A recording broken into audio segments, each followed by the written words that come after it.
How you trying to tell me that a war will end in winners? When I look outside, I'm horrified that children turn to sinners. You paint a picture posing like we're in a full dichotomy, but honestly, you gotta see it can't be drawn so simply. I like to think that people on its way but how it's born, but it becomes apparent when you see a target has been drawn. Instead of trying to find a line where no one loses lives, with heavy guns and better funds, the strongest that survives.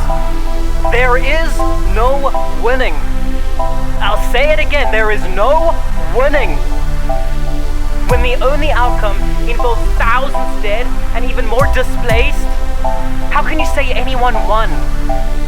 You can't accept one's anguish and dehumanize the other. It's human nature to no one to see anyone's up. If you feel for the people who lost sisters or a brother, then how can you say that Judah K is running undercover? How can you tell me that it's good versus bad guys? Likely only option is if once tragically dies. This is not a coin flip, it's more than two choices. If you don't believe me, why did you hear their voices?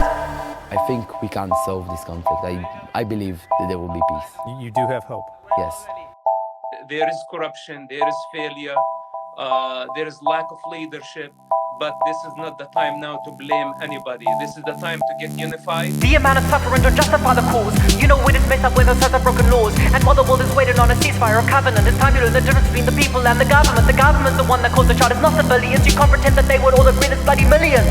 If you don't understand, it's kind of funny, cause I know you don't agree with everything in your country. There is one word that the people all desire. That is for both sides to finally call a ceasefire. But we know they will not call it till they're in their darkest hour, cause the reason is not over is so they can stay in power.